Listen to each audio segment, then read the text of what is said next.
Milo, is that you? There, I think I got it.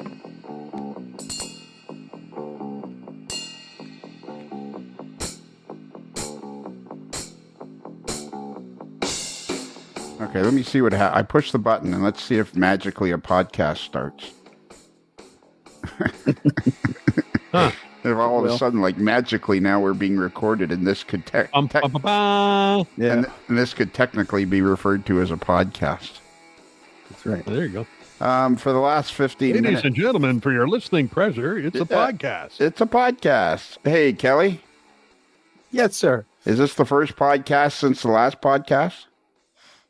I believe it is. For some reason or other, for the last hour, thinking about this particular podcast, I've had the Bugs Bunny show theme running through my head. Dun, dun, dun, dun, dun, dun, dun, dun, dun, dun, dun. Or is that that's the Muppet Show. Oh, That's the okay, well Muppets. then I've had the Muppet Show running through my head. Oh, there you go. Dun dun dun dun dun dun dun dun dun. It's time to dun dun dun dun dun dun dun dun dun dun.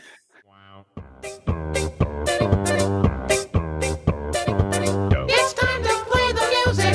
It's time to light the lights. It's time to meet the Muppets on the Muppet Show tonight. It's time to put on makeup. It's time to dress up right. It's time to get things started. I like the old opening better. It's time to get things started on the most sensational, inspirational, celebrational, Muppetational. This is what we call... To introduce our guest star. That's what I'm here to do. I'd say, Bruce, you don't have to quit your day job, but I forgot you're retired. So seriously, this is a minute and 15 in. Is this a podcast? Absolutely. Absolutely. It doesn't sound The best one entertaining. on the air. It doesn't sound Yes, it is. entertaining. Oh, it's highly entertaining. So It's what the fans have come to expect. we'll introduce our guests. So if anybody doesn't know so far, we have Kelly, the modeler simply known as Kelly, Hello.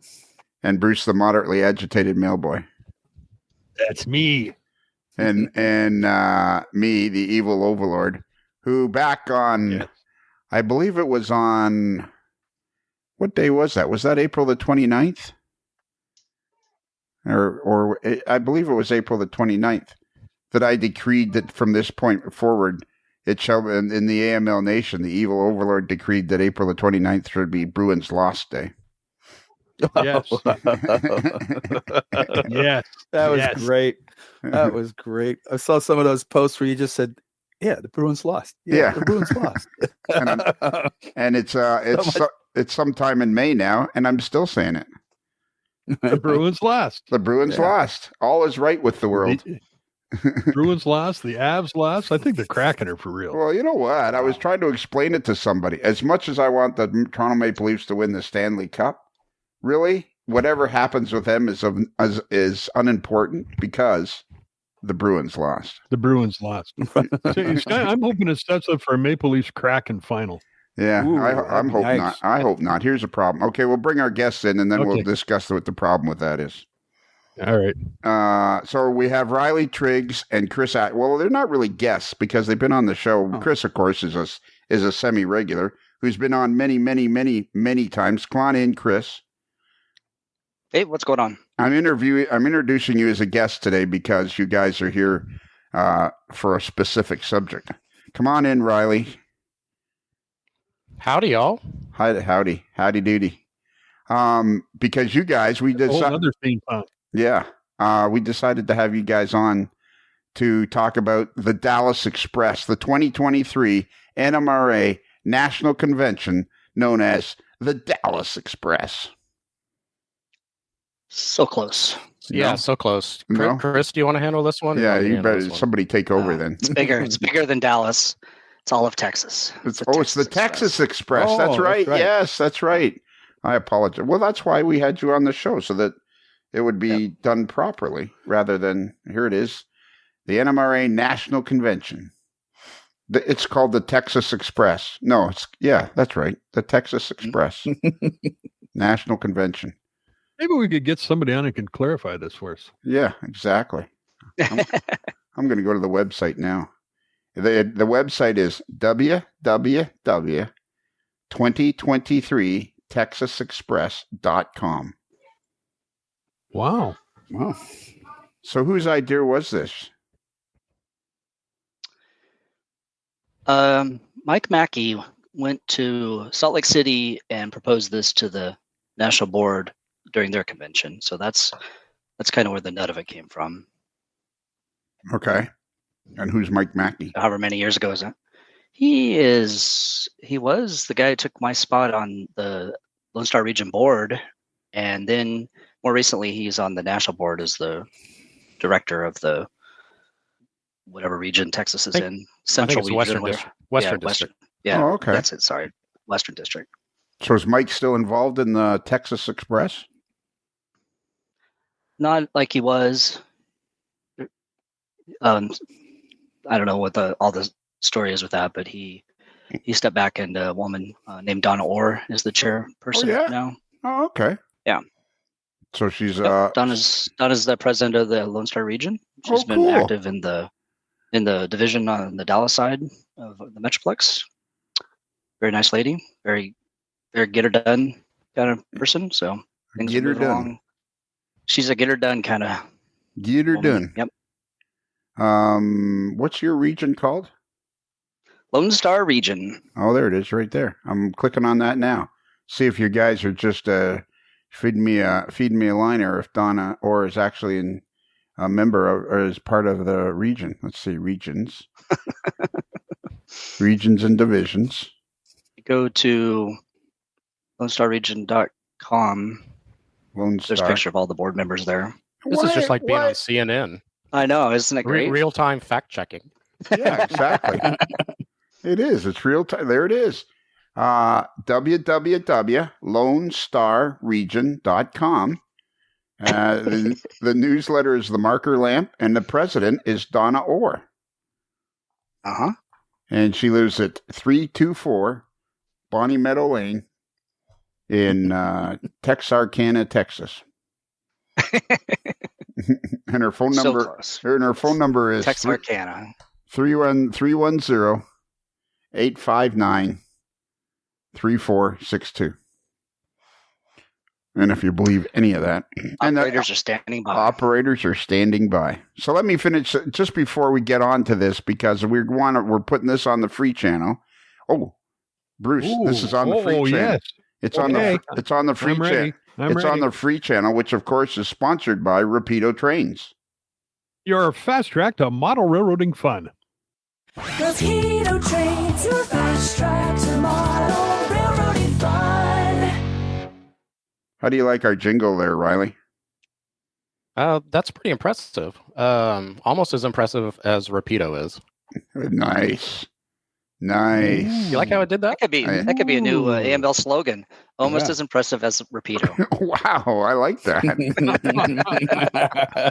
Yeah, there we go. And there's a lot of truth to that too. Not only in their products, but I've met some people who work there and dealt with them, and oh my God, they're just a great bunch of people. So is it fair to say that you're a fan of Rapido Trains? I Your think that fast is track to model railroading fun. Yeah. I'm like Check it. Pavlov's dog right now. Now I see why you keep them around. Yeah, there you go. That was I done. finally really- understand. Yeah.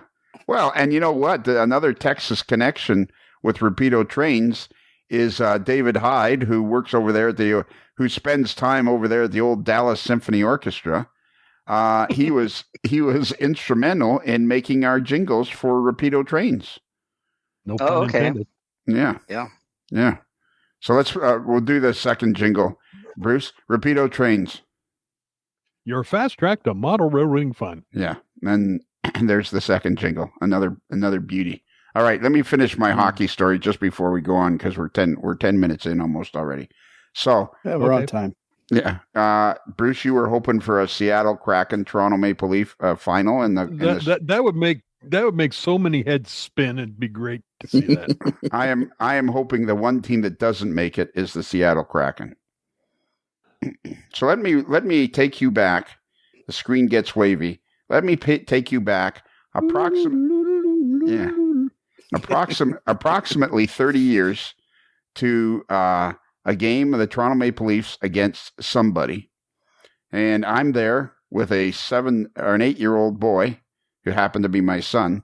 And he turns to me and says, "Gosh, Dad, it would be great someday if we could see the Toronto Maple Leafs win the Stanley Cup." And I turn to him, not thinking, maybe I was 2 beers in, I have no idea. And I say, "Son, I absolutely guarantee you and I will watch the Toronto Maple Leafs win the Stanley Cup in person."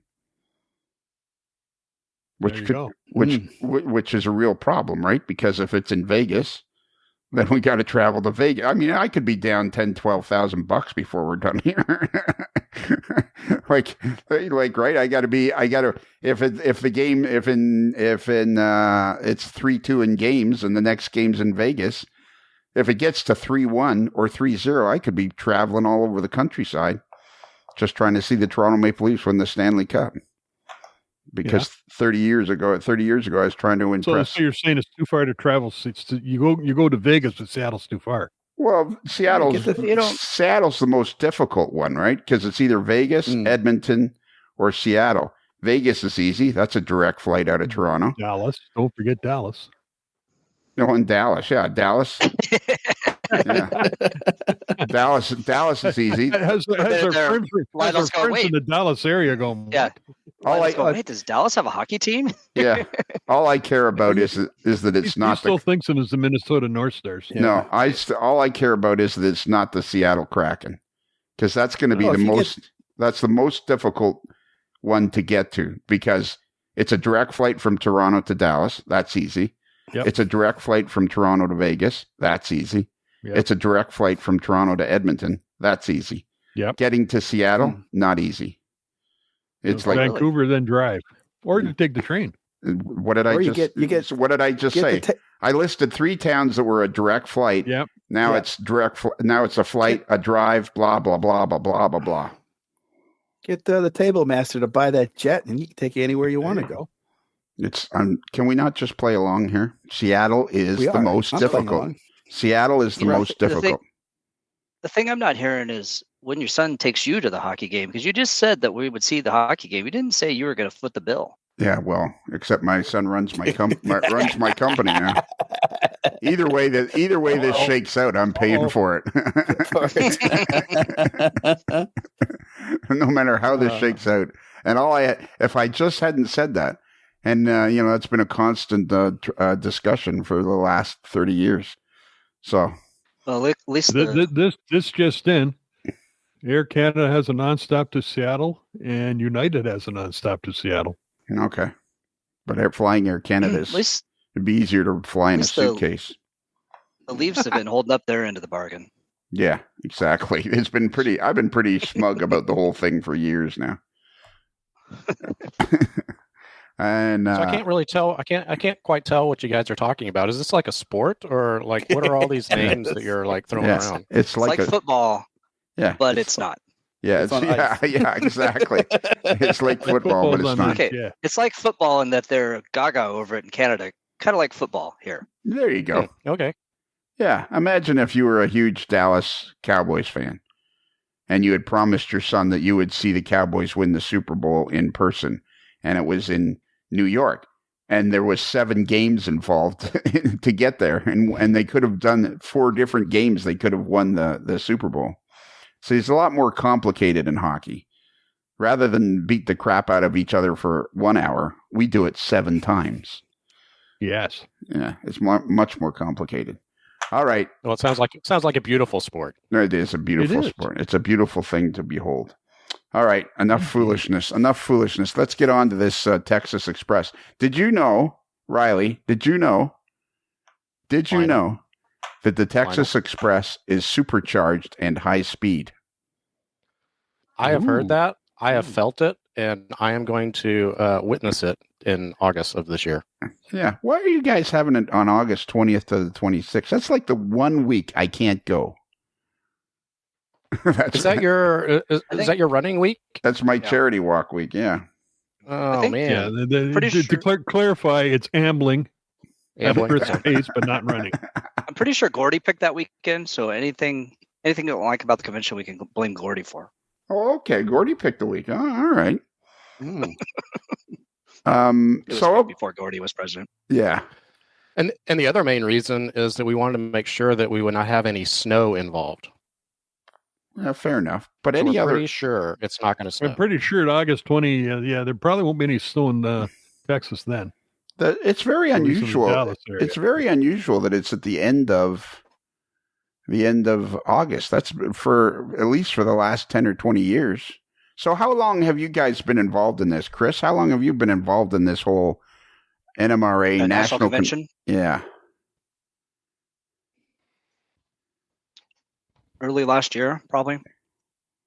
Okay. I was asked maybe 15 times if I'd do registration, and I said no. And then finally, on the 16th time, I finally said yes. Oh yeah. Pretty 'cause close. There was a picture of you on Facebook somewhere of you sitting at some show or something. St. Louis. Oh yeah. It was also last August, by the way. It was last August. Oh, the show where it looks like he's wanting to punch somebody out. Yeah, it was like he didn't. I was talking to somebody and I was looking at my computer trying to understand something on my computer. Yeah, it So if I was was trying like to punch anybody out, it was probably my computer, which is not unusual. it was. You had that look of "Don't approach this table. I'm not interested. Don't approach this table." Chris you know, has resting punch face. yeah. Yeah. Well, you know when you go to a train show and there's always that old guy sitting behind a table selling off stuff, and you're thinking, "Oh, look, he's got an Atlas. He's got an Atlas Jeep 7, an old Atlas Jeep 7 in a yellow box." That guy doesn't look like he wants to talk to anybody. He just keep on moving. But he only wants $30 for it. That's what we were thinking. Keep moving. Don't make eye contact. Yeah, don't make eye contact. So how many registrants do you have so far? We're in the 550 range right now. I could look. I guess I'll look up. Yeah. Of course, we're in the future here, so I'm going to say 800. At the 'cause it's very in the future. today is either May the 8th or May the 29th Of So- what year? of 2023. Oh. Of May the 8th. Okay, so May the 8th is easier because that's not very far in the future. No. Okay. I'm trying to help you guys out here. I'm putting this on the free Yeah. No, and then I'm going to say we're in the 550 range.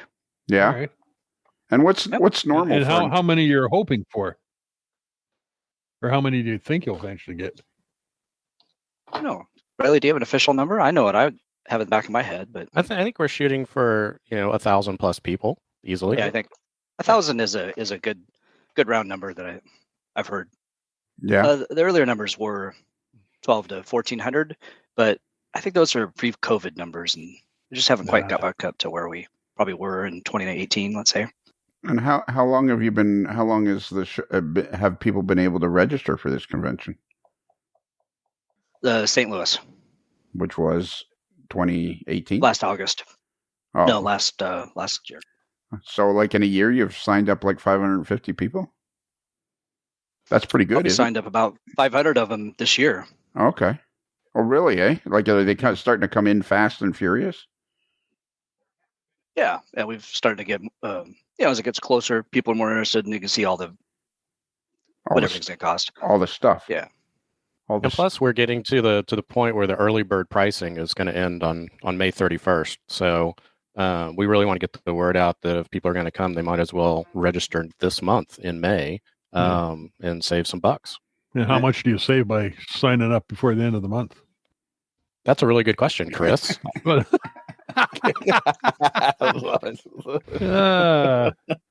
hey, Lionel. Oh, Let me look that up. Remember, Lionel, I'll look can we that get- up. Can we get somebody else on it who knows about the convention? Let me Google that for you. No, okay. let me get an exact number. I have Okay. a number in the back of my head, but let me look it up real quick because Oh, I haven't yeah. changed it yet, so I haven't actually had to type it in. So let me look it up real quick. yeah, why don't you look that up really quick? Well, for there's It's a good can- time for some elevator music. Yeah. Or a Let's see. commercial. A full, Rapido trains. Oh, there. Your fast track to model roading fun. Let's do that. Let's do that one again. Let's do that one again because we screwed it up. Okay. Rapido trains. Your fast track to model railroading fun. If it's N, if it's H-O, the fast track is Rapido. Okay, I got it. All You right. save. See, I was thinking it was $50. It's $35 you save if you wait till May. Oh wait, no, it's June 30th. It's actually it's July 1st is the cutoff date. Oh, okay. Yeah. Oh, so you got 2 months wow. to sign Yeah, up. 2 months. Yeah. Yeah, Oh, so there you this go. is if this is today is May the 29th, which it most likely will be, then you still have a whole month to sign up and get the early bird cost because the convention's all the way at the end of August. That's why it's June 30th. Let's see. Third week of August, right? And Yeah, there's yeah. Third week, yeah. that's what Uh, we like to call it. Prime Texas season, third week of August. That's Yeah. that's when everybody's out enjoying the summer, the beach and the pool and whatnot. Will your pool be open, Chris, at your house? I left my pool behind when we came out here and bought the section house. Oh, okay. I am without a pool. What about you, Riley? Do you have a Huh. pool? I do not, but the convention hotel does. Oh, all right. The convention hotel is going to be the Gaylord Texan Resort and Convention Center, and they have 2 water parks and swimming pools and lots of nice places to cool off. Lots of AC. How did you guys manage to that seems like a pretty impressive place to have the convention. How did you guys manage to do that? That's a really good question. I think that Mike Mackey pulled some strings and made some miracles happen, and we got a really good room rate there. And it's going to be it's a fantastic location. It's a luxury hotel basically. Everything is going to be in that one place. They've got like 7 or 8 restaurants. There's just like everything there, and everything is really nice and just waiting for us to have a great train convention.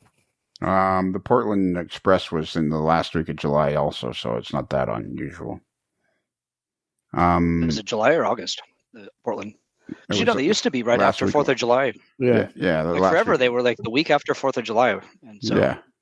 I meant the last week in August. Okay. I'm just learning to talk. They've been all different dates in the summer, really. There's been no established. I mean, for a while there, they were in the early part of July, but there's been really no standard. They've been in August there've been August conventions since 2015. A lot of them have been in August. Oh, okay. Yeah. So there you Okay. go. Next year. So if we move the date of the convention, Lionel, would you come? Absolutely. I was kind of looking forward to it, to be honest with you. It was kind of on my list of, yeah, for sure, I'm going to that one. What if we just keep everybody here until you show up? Yeah, why don't you do that? Why don't We just all kind of mill about waiting, better idea? drinking. Better idea. Rather than walk from the hospital to my home, why not I walk from the hospital to the convention? Ooh. Wow. Kill 2 birds You with know one what else? stone. You better start now. I think Yeah. I think since it's Texas and it's August, that you should be able to get like 5 kilometers for every 1 kilometer walked credit, right? And so maybe Yeah. you could just like walk around the parking lot a few times and you'd be done. Yeah, exactly. Because if it's 108 degrees or something outside, not that it's going to be 108 degrees, but if it were, Don't only be up to 105. because everybody knows Cool. that the real hot temperatures in Texas, especially the Dallas-Fort Worth area, they come in September. Yeah. So what are you doing, Riley? What's your job? I am doing the marketing for the convention. Oh, okay. So I'm doing all the social media ads and going to conventions, shaking people's hands and kissing babies and handing out flyers and trying to get people to come and have some fun with us down in Dallas.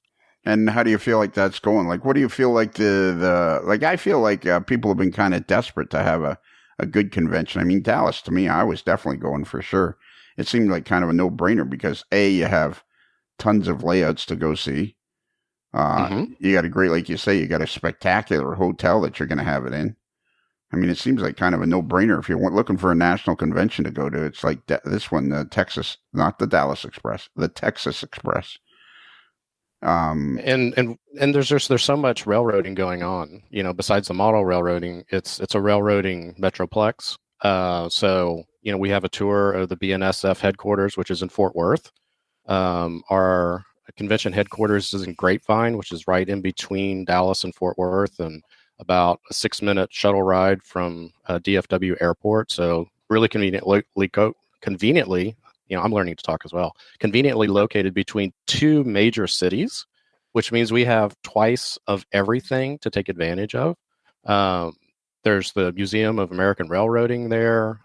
We've got tours to grain silos and rail yards, and there's just so much railroading action going on in DFW that you can't go wrong if you come to this convention. And I'm assuming you're going to have maps or something, or for where people can go and see, or they can go rail fan and stuff.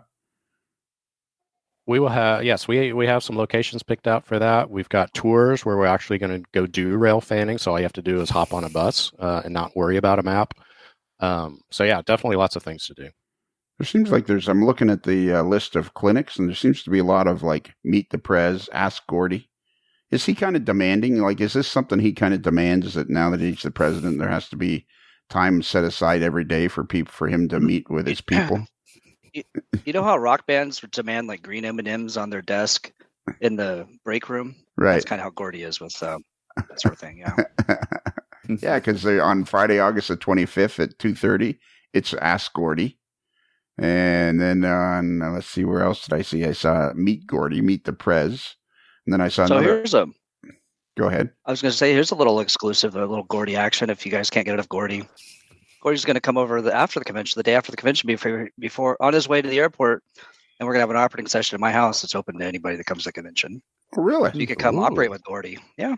Operate with Gordy. Operate with Gordy. There you go. How many people can you take at your layout? 13 right now. Oh yeah. And is there going to be like operating sessions for people to sign up, and there's going to be operating sessions and stuff like that? Yep. Yeah, we're using the operatingsessions.com. Oh yeah. How's that website. Going? How's that going? It's good. It seems good. We've had about a third of the operating sessions filled up, and I've been using it to do my operating sessions just to see how it works, and in the meantime, so I've been operating about every other week. Just really? Ready for this convention. Wow. Yep. Because I've been following your what is it, the Western Pacific, Sheridan and Everywhere West. Yeah. Yeah. Or the Western Pacific, whatever sounds good. Yeah. It's a small layout. It is. Yeah. Have you been over there, Riley? I have not been yet. Chris hasn't invited me to any of these operating sessions that he's talking about. Not once. Nope. It doesn't help that Riley was in Austin and I don't. Oh, that's right too. A few hundred miles away. Yeah, I forgot about that. But Texas is a pretty small state, so it's not that hard to get anywhere. Yeah, it's kind of like Rhode Island. Yeah. It's a long way around. Okay, so let me ask you this question, Chris. What's the one thing you're looking forward to the most? And don't say when it's over. So the one thing that I have, so I've got all these things I have to have the house open, and of course I have to do registration desk stuff and all this. The one thing that I signed up for, because I looked at that and I said, oh my God, this is amazing, is they're going on a tour of one of the elevators in Saginaw, Texas. And some other things in Saginaw too, but specifically they're going on this elevator tour. And the guy that went on it, he got a picture of himself on the top of this elevator, basically looking out over, and we're talking about huge, huge elevators. Saginaw has these two massive elevators at one of them's parallel to one railroad and the other's parallel to the other road. And so they're kind of at angles to each other. And then the railroads cross there. There's 5 diamonds in Saginaw. And so it's a really fun place. And I'm really looking forward to going on top of this elevator, which is interesting because I'm scared to death of heights. So, I may come down with rubber knees, but at least I'll have had the experience of going on top of this elevator. That's Wednesday, August the 23rd. Mm-hmm. Yep. In the morning. Yeah.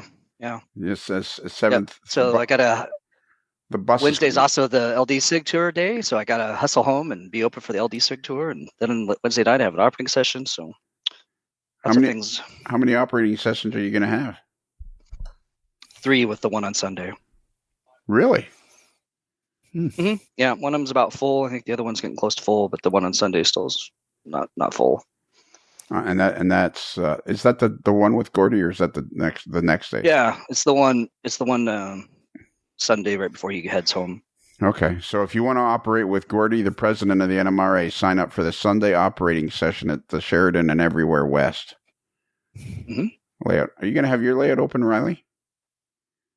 You know what? Oh, yeah, that's right. I'm not expecting many visitors. Austin, Texas. That's right. My layout's always open. Yeah. Well, I forget that you're in Austin, Texas. I mean, how many layouts do you think you'll have open? Well, it looks like there's like a ton of layouts. I haven't counted them recently. How many layouts are open? I Yeah. haven't seen the whole schedule for the open houses, but everybody that we can come up with, we're gonna have open for some kind of tour or operating session or something. There's 4 different tours. There's the Northeast tour on Monday, the Central bus tour on Tuesday, the West bus tour on Wednesday, and the East area bus tour on Thursday. I'm on the Central one. Are you? And it costs $70 to go on one of the bus tours, but they're an all-day event, right? Yeah, and you get lunch as part of that too. Okay. We also have, besides the LDSIG tour, we have self-guided tours. We'll give out a map and a schedule. That's kind of new, isn't it? The self-guided tours. I think this is one of those things that they're probably not doing a lot at nationals, but we have always done that for our regional conventions. And part of the challenge, of course, is that everything is so far apart. And you got to really just kind of look at a schedule and say, okay, well, I'm going to go up this way. There's another one up there. And we ran into a lot of people like Dean Ferris, for instance, who just couldn't figure out how to get a bus in and out of his place.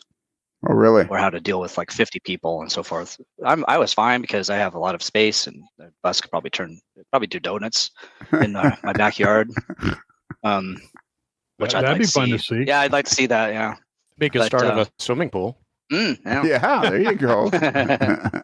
But Dean has a fairly narrow road and nowhere to turn around. And anyway, so some of these things are going to rely on being able to get yourself there, carpooling, that sort of thing. I don't know that all the details have been hammered out on the schedule yet and so forth, but right. Let me ask you this question because there's going to be people coming from all corners of the globe. There's always somebody coming from all corners of the globe. You might get, somebody from South Africa or Switzerland or Australia. I mean, all sorts of different places. So let me ask you guys this. How hard is it to get around the Dallas-Fort Worth area? Like, is it really brutally busy at certain times? Are the freeways pretty good? Is there, like, what's it like for people who have never been to the Dallas-Fort Worth area that have decided they're going to get a car and they're going to do their self-guided tours? Is it I'd be curious to see what Riley's take on this is, because Riley, being from Austin, he's actually in the same shoe as most of y'all. Yeah, I would say that it's not that bad getting around. And I say that because my frame of reference is Austin, which has like the 4th worst traffic in the country right now. So Dallas and Fort Worth have much better highways than we do here in Austin. So I think it's actually a little bit easier to get around. Also, the airport is, again, just like a few minutes away from the hotel. We're going to have a shuttle that the city of Grapevine is providing that will help people get back and forth to like downtown Grapevine and to the airport and things like that. So there's that. Plus Dallas, and I may throw this back to Chris, has several commuter rail lines that go between Dallas and Fort Worth and up into North Dallas. In fact, we're going to tour the McKinney Street trolley, which we'll be able to see the back shops there and see all of the historic trolleys that they're restoring for the line, and then take a ride on the trolley as well. But there's transportation options in Dallas-Fort Worth because it is a large metropolitan area, and people can get there by Amtrak too, which is something that a lot of people who go to conventions really love to do. And I had some stories last last time back in St. Louis of as people got closer and closer to St. Louis, basically like half the train was full of people who are going to the convention. So they had like a pre-convention on their way and just had a great time. So I know transportation is not a huge problem. I don't think in Dallas. And will you guys be supplying? Do you think you'll be supplying any sort of, because there's self-guided tours? Like, are you going to be supplying like some sort of general overall map for the area? Anybody? Oh yeah, they're going to be maps. Yeah, they're going to be maps for the tours, and those will be handed out at registration. So they'll be nice and fresh and up to date when people get them. Cool. I'm looking at a map of the Dallas-Fort Worth area, and you say Grapevine, Texas, but it's all part of the metropolitan area. You know, Fort Worth, Arlington, Irving, Dallas. It's all one gigantic metropolitan area. Now, we'll yeah, it's like being in one big city. Yeah. Yeah, exactly. It could be. I mean, I've been to Dallas. It's not that hard to get around. There's lots of freeways, lots of choices. Yeah, places. Exactly. Now, how far is it from the convention center to Denton, Texas? It's about 25 miles. Okay. What's in Denton? Well, that's not far from Argyle, Texas, which, of course, Argyle, home of the Fighting Sox, home of the Fighting Sox. So, if you think of darn that team. If you think of Dallas Fort Worth as being a kind of a big flat diamond, right, with the airport right in the middle, and then Dallas and Fort Worth are either ends, the right and the left side of the diamond. You're facing it looking north. Of course, Dallas is on the east side, and Fort Worth's on the west side. So Denton is the top of that diamond. Right. Yeah. And I don't know what's the south end of the diamond. Really, or something. Really, if anybody wants to see Argyle, Texas, is really not very far away from the convention center at all. No, you just go up 114 and turn on 377. Take 377 to Body Bray. It takes you right to my house. Yeah, cake. Exactly. And as you're traveling north on 377, as you get closer to Argyle city limits, there's, of course, the big sign with the big lifelike cutout of the Fighting Sock, Fred the Fighting Sock. Mm-hmm. Yeah, yes. That's like, I was thinking it was 80 feet tall, right? Yeah, exactly. Yeah, they went all out on it, I saw. Yeah. Okay, all right. It's kind of interesting because they cut it off enough so they didn't have to put flashing red light on top. But, yeah. Okay, Riley, what are you looking forward to the most? Well, Chris took my answer. That grain elevator tour is like a once in a lifetime tour, and I think there are only 25 slots available. And so that's something that if you want to do any of those types of tours, especially that one, you need to register early and get in there and get your spot. But yeah, I mean, that's going to be an amazing thing. So Riley and I probably didn't mention the BNSF tour because we've lived in the LSR for a long time. We've been there, but we did 2 buses sell out to the BNSF tour, and right now we have a waiting list. Oh, nice. And a lot of people really want to go to the BNSF tour. So I got to think that we get enough interest, we'll get a 3rd bus going. So hopefully people don't give up just because they really want to go to BNSF. And so why are there only like 25 slots for this Saginaw Industries elevator tour? So that's how many are left in the bus. I think it was a 49-person bus, and that's how many are left. Oh, okay. And it's a one and done tour as well, because the people at the facility, it's a working facility, right. So they're only giving us that one time slot in order to go up and do stuff. Okay. And do they know you're coming? Not yet. It's better to surprise them. Knock on the door. So what happened is, the guy went up there and he says, "Is it all right if I come back with a friend?" And they said, "Yeah, no problem." And we figured a bus of friends, right? That's all right. Yeah, exactly. Right. Do you have how many people are involved in running this convention? Because it looks like a massive convention. I mean, it just looks like, if you go to the website, which of course is www.2023texasexpress.com. If you go to the website, it's massive on its own, and there's so much to do and look at just on the website alone. Like, how many people are involved in, like, how many departments are there roughly? Like, there's registration, which is run by Chris Atkins. but don't approach the table because if he's got that look on his face, just keep moving and sign up online. You're better Whatever off. you do, don't make eye contact. Yeah, don't make eye Don't make contact. eye contact. Yeah, just sign up online. You're better off to do that. And you got Riley Triggs, who's in charge of promotion. So what? How many other, like, you got to have a guy in charge of the prototype tours and a guy in charge of the, Do you know who's in charge of the prototype tours? I'm afraid to Our ask. very own Michelle Kimpema. Is she really? Texas's Wow. own Michelle Kimpema. Yeah, Yeah, I Texas think we've is own. adopted her now. I was actually talking to her today on the day that this is being Did she recorded. mention the convention? No, but she mentioned you by name. No, she didn't. We were talking about something else that we were trying to do for the Model Railroad Museum in Greeley, Colorado. So her and I were having a meeting. A lot of giggling. There was a lot of giggling. Mostly on her part, I assume. Yeah. So Michelle's in charge of the prototype tours? Yep. She is. She went around to every one of them and strong-armed them into letting us come. So she must Looked them have in the eye and wouldn't leave until they basically bent to her will. she must have had some sort of guidance of where these tours are going. Like, what is the process you guys have been going through? Because as you look at, I highly recommend, whether you're going to the convention or not, go to the website and look at the website, because it's who's in charge of the website, Chris? It's a fellow named Steve Okay. Gatke. All right. He's a guy in my division. Okay. So how many people do you think are involved in this whole thing? 40 or so.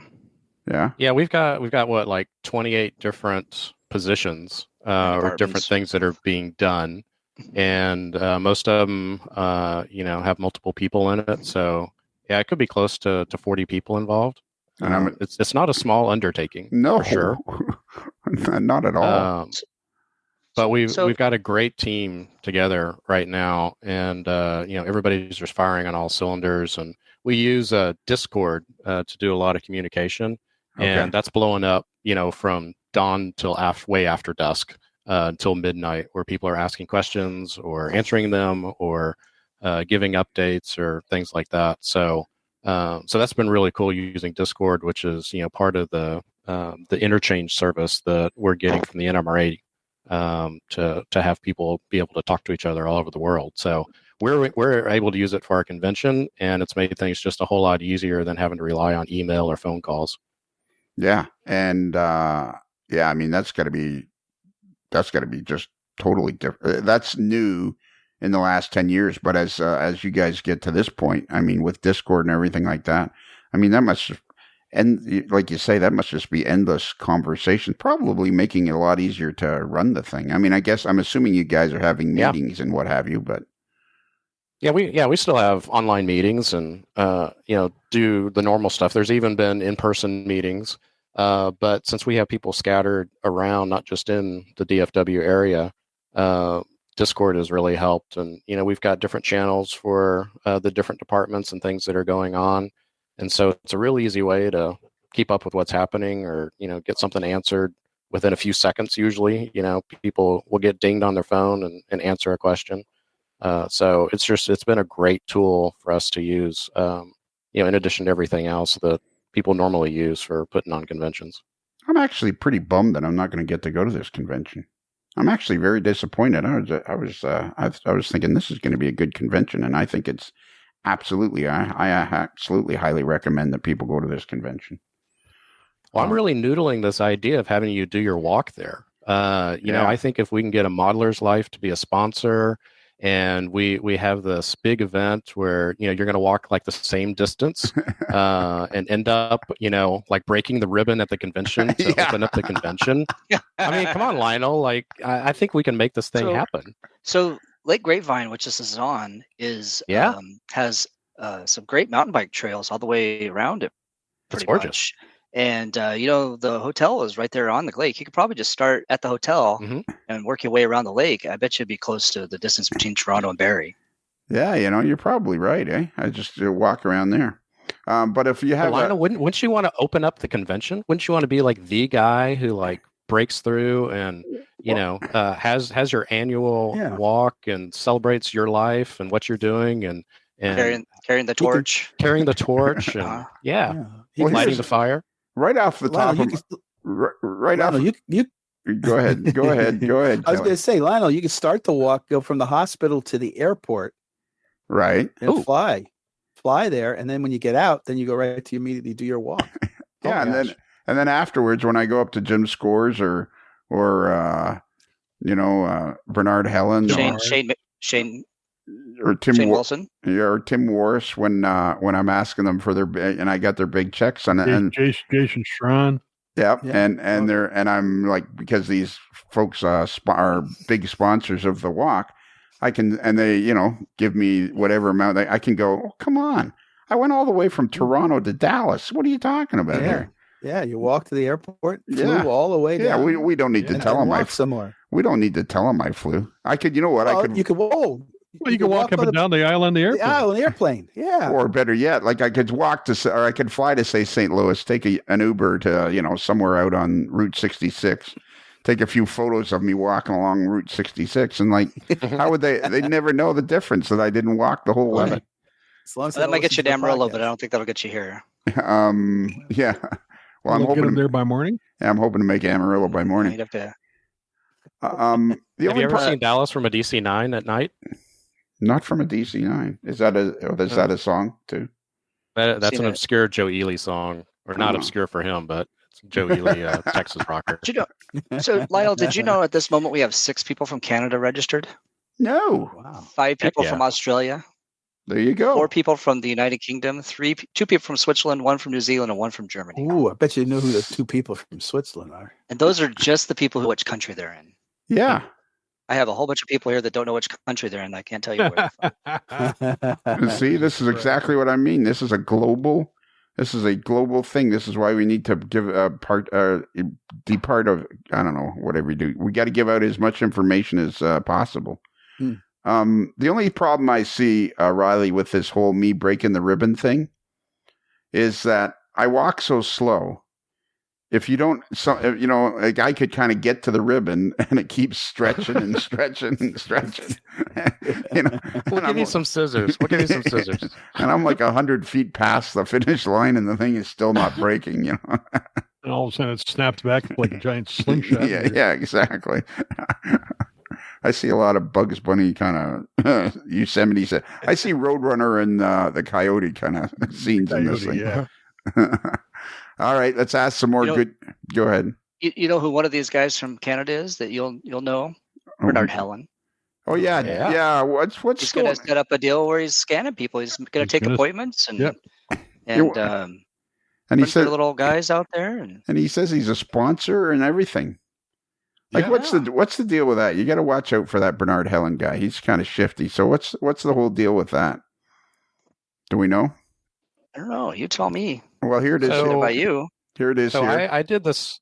I did the scan in Amherst last year, and met Bernard and thought it was just an amazing thing, and struck up a conversation and basically worked on him for about a year to get him to commit to come down to our convention and do the same thing there. And we were talking about Michelle earlier, who's basically the hardest working woman in model railroading. She has offered to store an extra set of his equipment at her place in Colorado, so that he can do these trips in the U.S. much easier, much less expensive, and all that sort of thing. And so she's made this possible as well, because he was having kind of a hard time, penciling out the logistics of it and the costs and everything. And she came along and she goes, "Hey, why don't you do this?" And then, I think he went to maybe the Denver, the Rocky Mountain show as well. I think that's maybe what started it. Yeah. Yeah, and he's going back out at the end of sometime in May to the YouTube Model Roaders have a meetup out there. He's Yep. going to do that. Yep. So it's become kind of his, base of operations in the U.S., which is going to allow him to just kind of pop down to Dallas, no big deal, and do some scanning for 3 days, which is just a really neat thing. If if nobody has heard about this, this is something where you get on a little platform, you spend a couple of minutes twirling in place, and you get a 3D print of yourself that you can get in any scale. And you can even buy the STL file if you want to, print on your own printer at home. But there were people, dressing up, of course, in railroad garb, and I think there was a Jedi there in Amherst, and so I mean, you just have a lot of fun with this, and then have it on your layout and all your friends' layouts too. You know that what you told me about him storing that equipment there, Michelle's now explains that new company I saw in Greeley called Michelle Prints. Yeah. I wondered what that was all about. And I bet it's just a little bit less expensive than mini prints, right? Well, you don't have to ship them overseas or whatever it is. Exactly. Bruce, should I tell my mini print story? Absolutely, you have to. All right. So, Riley, I was the very first person outside of his family, like his wife or his son, that he ever scanned. And he insisted he wanted to do it in order to help raise money for my charity walk. And I didn't want any part of it. Like, I did not want any part of it. And as a matter of fact, at that time, he was kind of annoying me. But I'm like, no, don't do that. I don't want many. No, we're not scanning me. And he's like, he's very, very pleasant. Anybody that has not met Mr. Helen, Bernard Helen, he's a very, very pleasant man, and Yes. very accommodating, and loves doing this. And it's a fun thing to do.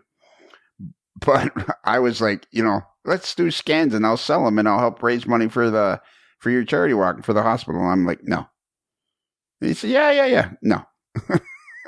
So finally I concede, and I said, I'm thinking, okay, well, a guy wants to help raise money. I better play along.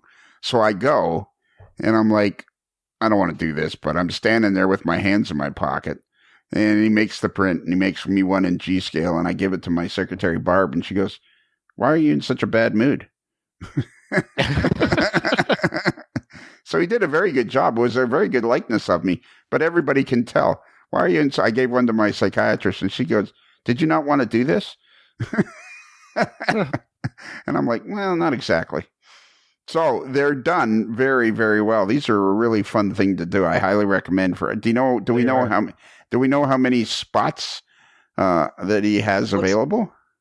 It's all during the convention, but I think it's maybe the last half of the convention. It says here on He's doing it Thursday, Friday, or Saturday. Yeah, Thursday. Okay, so And I think he'll probably do like 30 of them or so. He usually manages to kill himself by doing a bazillion each day. And it's so that'll be a fun thing for people to do. There's something for everybody. Where's the train show going to be? Is it on Thursday he has 20 spots, on Friday he has 20 spots, and on Saturday he has 20 spots. And how did you find this out, Bruce? I clicked on the link on the 2023 Texas Express thing where it says scale figure U, mini prints. There's a link in mini prints, and you click there, and it takes you to the mini prints site where you can find out more information. And the cost is $89.95 US. does he have it so you can Plus make an appointment shipping. yet? Yes. Oh wait, no. It's yeah, not. he does. I know it's imminent. I just didn't know if he got it on. No, he's got clicking on the 24th. Oh yeah, no, I do Yeah, remember he's got because it there. I saw all the Yeah. appointment slots. Yeah. Yep, So all the appointment slots are there. So they approached me about doing it, and I looked through the software. I'm like, I don't have any way of doing appointments. So I'm glad what I saw. It looked really sharp. He found something that looked way better than what I could have done for him. So I'm glad he's got that up and going. But yeah, pretty cool. And the only reason why he doesn't have more slots available is because he's also giving clinics on how to paint these figures. I think is what he settled on. So you're also going to get firsthand knowledge on how to deal with getting your mini print and making it look the best that it can be. So if you need to learn to paint your beaver or your horse or yourself, It's always I guess. important to know how to paint your beaver. Beer, yeah. Yeah, well, that's one of his most famous. It's one of his most famous products, right? Is a It's the one that started it Canadian all. beavers. Yeah, started it all. What if he'll come up with the Bucky's beaver? Since it's a Yeah, Texas Bucky's. thing. Yeah, Bucky's. there you Yeah, go. there's a Bucky's in Daytona Beach. They have 100. Buc-ee's. They have 110 gas pumps in the one in Daytona Beach. I'd be curious to see if that's. I wonder how big that is compared to the one. There's one across the street from Texas Motor Speedway too, which is like 4 exits south of my house. So Are you that close to the Texas Yeah. Motor Speedway? Yeah. Hmm. Yeah. When I drop my son off at school, it's like the next exit is Texas Motor Speedway. Oh, cool. Your son's doing really well with his. He's involved in singing and dramatic arts, isn't he? Yeah, that's what he thinks he wants to do. Yeah, he seems to be doing really good at it. Yeah, we'll see how it goes next year when he has to find a school and whatnot. So hopefully it goes well for him. Well, it No, sounds. no, I'm just saying he's got Well, a you- long road ahead of him. I mean, right? You think he's got a long road ahead of him if the Toronto Maple Leafs make it to the final, Stanley Cup Yeah. Finals? I'll be traveling all Oh. over North America Oh my gosh! Yeah, on my own dime too. and dragging a kid along with you. no yeah, less. yeah, this guy, this cute kid. Who's that- going to watch the shop if you're both gone? Yeah, well, Barb, I mean, come on. Barb. That's pretty cool. Anything else like Bernard? Or anything else that's happening that we can talk about? I was just Well, trying to you think- started to mention. Oh, go ahead. I was just trying to see if any other AML people that have publicly announced that they're going.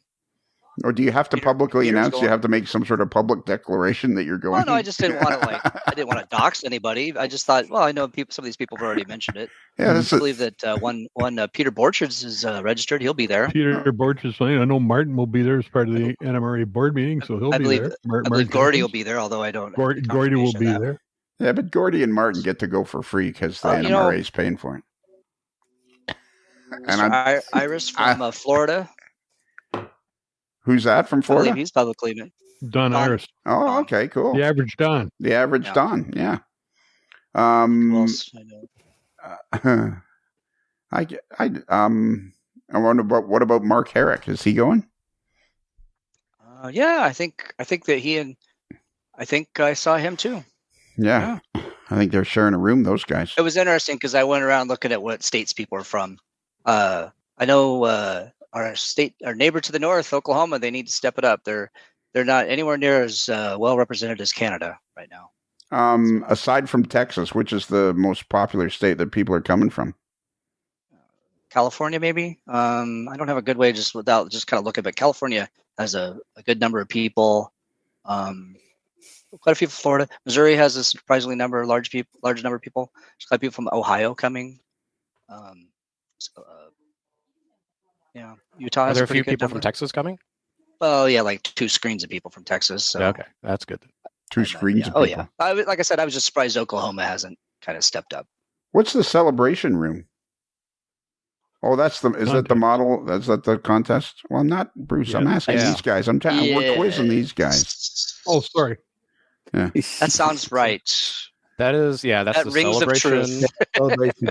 Celebration of models, photos, and crafts, which Yeah. includes contests that are both judged and non-judged. Yeah. So the idea is, of course, bring your good work, and you can either enter a contest or just show it off, and it's just a way of honoring people's hard work Right. that they would like to share. What's the mini diorama thing? What's that? Let me read it. here. This The 20. this is a yeah. Oh, okay. Go ahead and read it, and I'll explain. Yeah, what I know Texas about it. Express Convention will have a new contest separate from and not part of the NMRA Celebration Room. This will be a mini diorama build contest for everyone, young and old. It is listed here as a reference for gaining contest interest. The mini diorama had its beginnings in Japan and has been quite a drawing and interesting the young into model railroading. It's very successful when conducted at the Dallas area 2023 Winter Train Show. To learn more about the mini diorama, I'm going to click on the link. Boom. All right. So Yeah. So that says a lot about it. So there's a couple people local to us that are very interested. They're in-scale modelers and they're involved in T-Track. Very interested in Japanese trains, Kato, and just the Japanese culture and a lot of stuff. And so they've traveled back and forth. And at one point they saw these little like 1x1 modules that people would build, and then they would connect them all together, similar to T-Track, and build a small operating in-scale railroad. And so they were very excited about this as a way to try to get kids involved. So they actually did an event like at a library, I think, sometime before our train show in January, and sold a bunch of these kits so people could work on them. And then a bunch of people, I think probably about 9 people that bought the kits came, and almost to a T they were all young, young kids with their dads or their moms or whatever, right? And so they put together these modules and had a contest and gave out some prizes, and it was a lot of fun. So they were trying to do something similar to this at our NMRA National. Let's see how I suspect a lot of the stuff will be purchased there, and there'll be time. There's going to be a location where you can work on these with all kinds of materials and stuff. And you can bring your own stuff too. Yeah, you can bring your own stuff. It says here you got to buy a blank for $7 and add whatever you want. Yeah. Beginning of convention until Thursday, August 25th at 5. And Thursday at 7 to turn in their module for the contest. And yeah. Starting Friday at noon, ending at noon for voting. Yeah. They will show those in the celebration room. Yep. We as a region have always took a lot of pride in our contest room and our contest process and so forth. And we've always kind of done some sort of theme-based contest, whether it's the best tree scene in like a 6x6 inch square or something like that, or whatever it is. This is kind of fits very well with that. Plus, they are going to string this thing together and have an operating model railroad, which will be fun. And it says here there's a mini diorama workshop is where you pick up your blanks. So is there going to be like a specific area where people can work on yeah, it'll be set up the whole time, and all the tools and sewing room materials and just all the stuff that's been donated and so forth. So yeah, that's pretty cool. Related to that, which I just thought of as we were talking about this, we're going to have a massive Fremo in-scale operating model railroad, and this is basically taking the place of the Operations Roadshow, and they call it that too. So the old Operations Roadshow that we saw in its last hurrah in Kansas City, this is basically the system they've gone with now to replace that. They had it at St. Louis, was pretty cool, but we've got a huge space for Operations Roadshow. So that's going to be pretty cool. Man, you guys got a ton of stuff. You guys got a ton of stuff going on. I think you asked a question earlier that I don't think I'd answered about where the National Train Show is. Right. We never got that far. It's right. It's right there at the Gaylord. So people that are coming for the show will just have to walk over to the train show. Yeah. The Gaylord has got massive convention space. Yeah, because at some point I was talking to somebody about it, and they were saying to me that the hotel was separate from the train show, but in reality, the whole thing is basically on the same property, right? Yes. The first time my mother-in-law went to Opryland, which is also Gaylord property, right? Right. All she could say is there's like miles and miles of carpet. It's just like that. Everything. There's miles and miles of carpet to connect everything together. I always thought that was funny. That's the first thing I always thought of when she said Opryland is miles and miles of carpet. So. And I'm assuming the train show is like their standard. I think on Friday morning it's open only to convention attendees, and then later in the day it opens up to the general public or something. Yeah, and you get free admission to the National Train Show if you are registered for the convention. It's what this convention is supercharged and high speed. Who came up with that slogan? I don't know. It is almost as good as Rapido trains. Your fast track to model roading fun. Rapido trains, your fast track to model railroading fun. Well, you can't giggle after that, Kelly, because I can, because I always want to hear that. I want to hear it. But you giggled when we were supposed to put in the you can jingle. cut it out. You can cut it out. No, I can't cut it. I can't. Everything you do is gold, Jerry. It's gold. I know it's gold. It's all my fault. What about modeling with the Masters? What's happening with that? Anybody? Yeah. I don't know that any. It's the same kinds of things that they've done in the past. I know there's the paper. Jim Gore's doing the paper models, and Peter Youngblood is doing a couple clinics, and without pulling them up and reading. Okay, they've got one building a branch line cooling facility, building structures of cardstock and paper, making rock scenery from making a mold to a finished rock scene. Scratch building a small styrene building is number 4. Number 5. Working with Cora foam. Number 6, making a creek scene. And There's yet, two parts. It's a part A and part B for that. Number 6. Number 7 is where did number 7 go? Last number 7. note, participants must provide their own tools to participate in modeling with the masters. Even if Yeah. you sign up on site, tools will not be provided. That's right, and that's all in the program I download. Number 8 is hydrocal. So 7 must be the same as number 6. 6A and 6B. You're making the creek scene part A and part B. You must register for both A and B. So for the building a branch line coaling facility, lead instructors Peter Youngblood, assisted by Master Model Railroaders Jim Gore and Carl Smy. I'm going to go with Smy. I apologize, Carl, in advance. In this clinic, Peter Youngblood will provide through scratch building a common branch line coaling facility with a provided plan, wood materials from Mount Albert Scale Lumber, which is owned and operated by our very own Tim Warris. You know, he's a teeny tiny lumber baron because Mount Albert is teeny tiny lumber. You know what, Kelly? Yes. I can never have you and Michelle Kempema on the same podcast. Oh no. That'd be a disaster. It'd be a giggle fest. It would be an hour and a half of giggling. Yep. You have to learn. You'll have learned how to build a generic, eye-catching railroad line side facility construction. And it's cost $50. 7:30 a.m. Why is it so early? Why does all these things start so early? People have to get their sleep. I'm pretty sure that's adjusting it for your time zone. It's probably not 7:30. Well, if I did get to go to the convention, we could pretty quickly X out the things that I won't be doing. And just an overall thing, Lionel, about this, in case people don't know what modeling with the masters is, the idea is that these are all master model railroaders.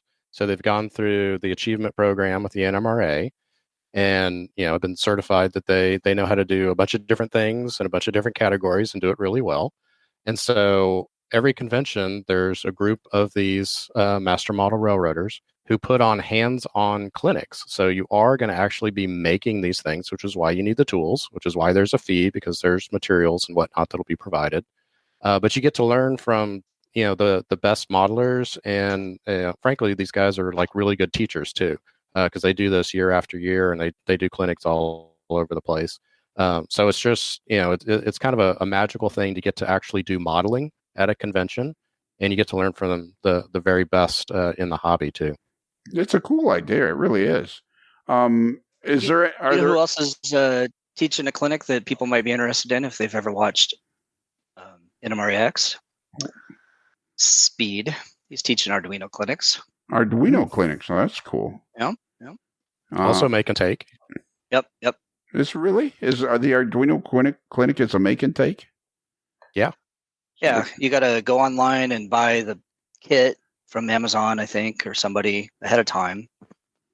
So you show up with it and then you take it home. So, but it's a hands-on. He's got 2 of them, one for beginners and one for not beginners. Okay, so there's lots of tools needed for each one of these modeling with the masters things. I love reading these.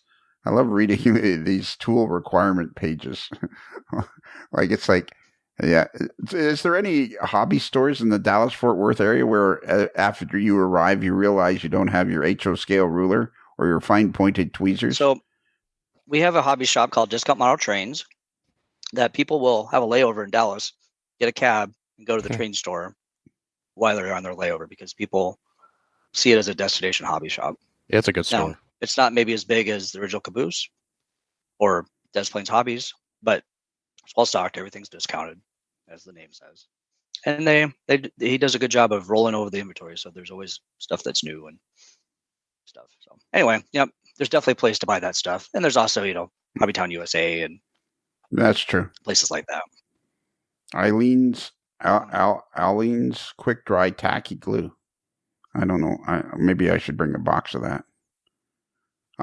Is there any clinics or things other than both of you want to go stand at the top of an elevator, which is great. I'm happy for you. But are there any other clinics or things that you guys want to do, Riley? Well, I want to see a lot of people come to my clinic. I'm going to be giving a clinic on how to play brakeman on your model railroad, which is a realistic way of operating your model. So I would like to see a lot of people come to that, and I get really jazzed if I had a full house to do that. Okay, so why don't we just make this podcast specifically about getting people to your clinic? Like we'll forget. Yeah. Well, we will forget the first hour and 12 minutes of what we talked about. And we'll restart again. Hit the button now. Yeah, we'll hit the button now, and then we'll just. So when is your clinic going to be? Oh, that's a really good question. That's why you asked it. Yeah. Riley, you ought to have your own podcast. Riley, it looks like I'm doing. Yes, Lionel. If you want people to come by and see your clinic, you ought to know when you're supposed to be there. Well, it looks like 8 a.m. on Wednesday is one slot, and I believe there was one in the evening. I can't find it right now. So is your clinic about the procedures of being the brakeman, or is it a system, or? It's basically a system for playing with your model railroad. So operating it in a very realistic manner, where you actually have brakeman figures that get on and off the train and have to throw switches or open locked gates or uncouple and couple cars. So it's a way of modeling the operations and a way of acknowledging that people actually have to do this stuff. And so it slows down operations. It makes it much more realistic.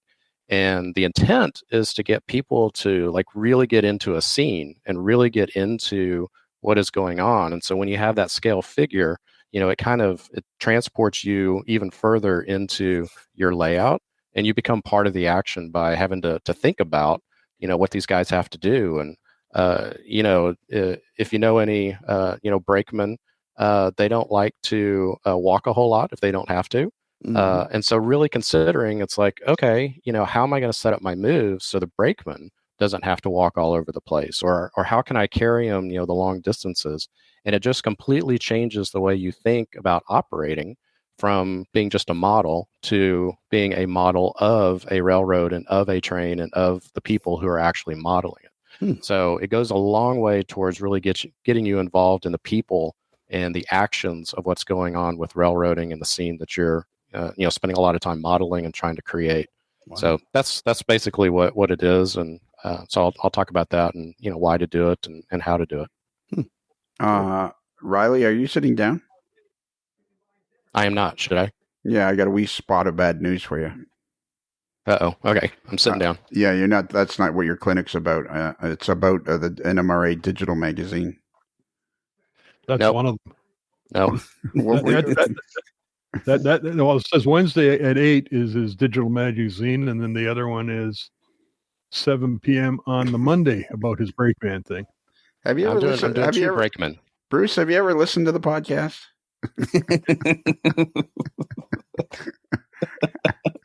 I'm sure somewhere else on the schedule, but right now I'm concentrating on this bit.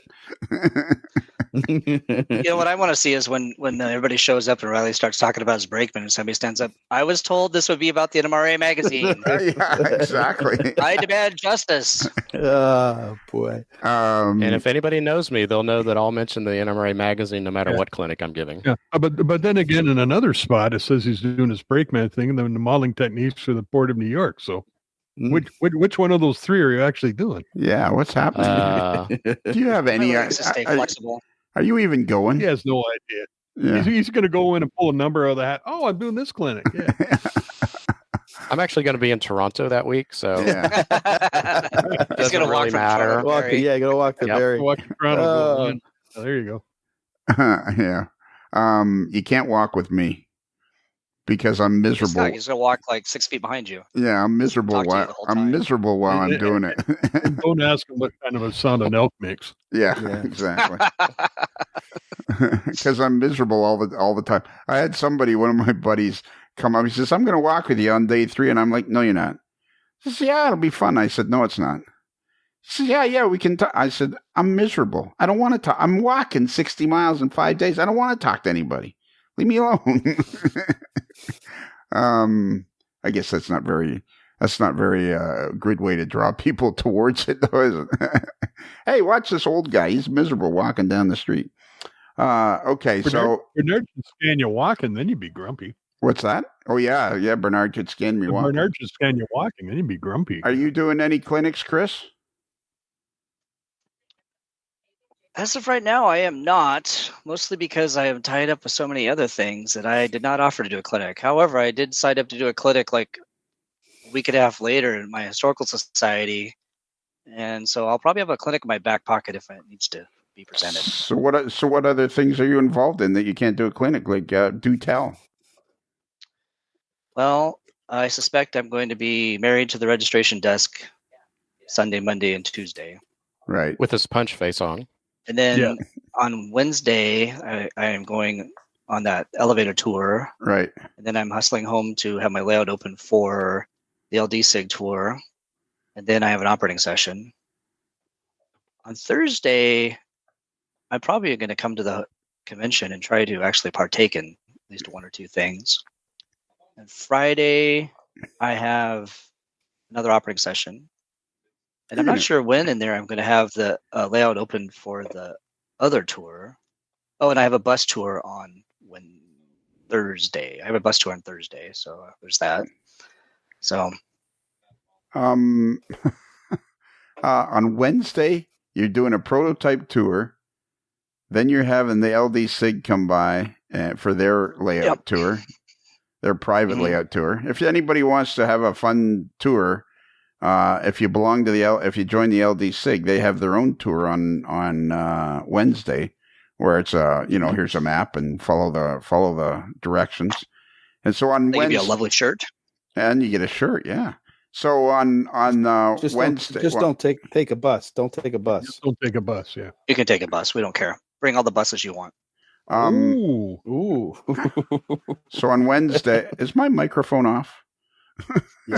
I think so. Yeah, we can't hear what you're saying at all. Yeah. On Wednesday, you're doing a tour. You're doing your own prototype tour. You and Riley are going to probably be sitting side by side on this tour because you're both taking the tour. Are you afraid of heights, Riley? I am not. Okay. So then why don't we prearrange now that you tie a rope to Chris? Like, so I could pull him down? That wouldn't be good. As he starts, Just gravity pulls at me, just tears me off the roof of that. I don't want to pull anybody off. And then you got the LD SIG tour, and then on Wednesday night you're having an operating session. Yep. You're gonna, and then That's a lot. Yeah, that's a lot. Yeah, not a lot. I suggest, and you got to do this tour at what? I'm sure it starts at 7:30, so you're gonna have to get out of bed like at 6 or something to get there for the tour on time. And people are gonna have questions as you're running through the hotel trying to get to where the bus is. I suggest you sit with Riley and maybe catch a nap between the convention center and the Saginaw Industries location.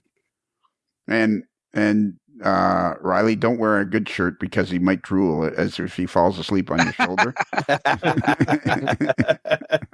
I'll bring snacks and a sippy cup for him as well. Yeah. Yeah, There you exactly. Well, are you doing anything else, Riley, other than like you're doing some clinics? Are you doing anything else? No, I think I'm just going to be troubleshooting and kind of be right-hand man to anybody who needs me during that week. All right. Do you have to attend any official meetings? Oh yeah, that's beforehand. Yeah, as part of the board of directors for the NMRA, we'll have our meetings that weekend before. So lots of activities. Probably usually goes like Friday through Sunday. So that weekend is pretty full. Maybe they should have a meet Riley. They should also have a meet Riley thing. So how's the old digital magazine business going? Business is good. We've got several thousand people signed up now for the digital magazine. I think the last count, it was somewhere around like 22% of the membership is already signed up in the first year. And we're working on bringing some more different publications to the digital platform as well. I've been talking to some people about working on maybe a history of model railroading. I've got a good friend out in Virginia right now, Jerry Fitzgerald, who is an actual historian, like an academic, like a trained historian, who has been looking into the history of model railroading and doing some clinics for the RPM online events. So we've been talking a lot about the history of model railroading this past year, and it just may turn into something that shows up on the platform.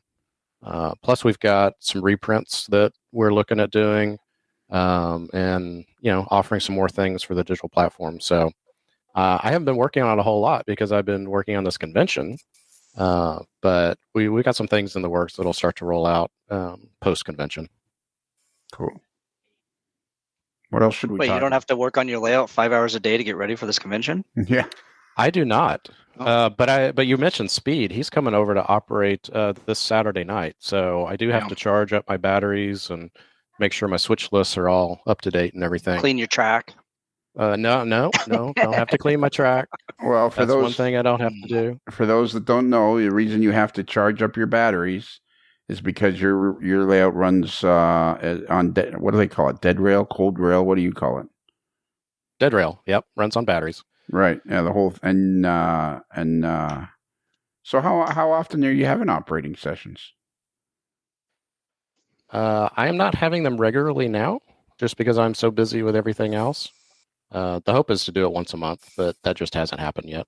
Okay. And have you had any problems with your what is your operating system called? The electronic side of your layout. Like what's the operating system called? I use CVP Products AirWire. They make receivers for HO scale, which works out really well. And it's just using the CVP AirWire throttles, which they've got some new ones, which are really nice to operate with, fit nicely in your hand. And they're made as ops throttles so that people can't screw up your programming or anything with your decoders. So they're really nice. I really enjoy those. Hang on. So what about you, Chris? What you've been working nonstop on your layout, eh? Yeah, working on a lot. What's it called again? So, What's the Facebook page called again? I can't remember that. Like, come on, give me a breath. HO Sheridan. Sheridan It's HO Sheridan and Everywhere West. How did you come up with that name? So it's HO Scale Sheridan and Everywhere West. You see, Yeah, you're leaving out a word. Well, yeah. Well, Okay. That's kind of important. Like people want to see it, and they're going to be like, they just put in, and so all right. Moving on.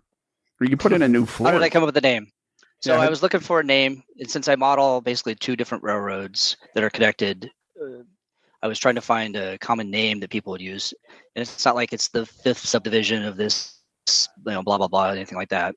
And one guy said, oh, sometimes they call it the Long Branch. I'm like, oh, I don't like that. So I just started thinking of things. And one of the inspirations I had was a book that talks about the western end of the Burlingtons called Alliance and Everywhere West, Alliance being a town in Nebraska that's a division point. And so I thought, oh, okay, well, that's interesting. Of course, the Everywhere West was their slogan, kind of like Rapido. Exactly. And so You have to say it only works when Lionel That's right. says it. No, you have to say Rapido trains. Yeah, not just Rapido. It's Rapido Train. Anyway. It's let's try. Let's, Track model road. well, not yet. okay. Can Well, we all we haven't- stop it was a talking at the slogan, same time if we're gonna do it? My God, you people! Have you ever been on a podcast? I love Holy it. moly! What? Are we doing a podcast? Yeah. Holy my Oh. God! Rapido Trains. So anyway, Oh my God! You're fast track to model railroading. No, it's just ruined. It's just ruined. The whole show's ruined. But just scrap it. Jason Schron, we apologize. Yeah. Yeah. so anyway, that it's a play on the name of that book, which is based on the slogan. So let me ask you That's this. where the name came from. Okay, so are you enjoying the fact that you feel like you're probably working on the layout like a madman, and every waking hour you have at this point, you're probably working on the layout, trying to get it ready for the convention tours and what have you. Are you enjoying the process, or is it starting to become overwhelming? No, I still am in the enjoyment stage just because the stuff I'm doing, stuff I've been wanting to get done.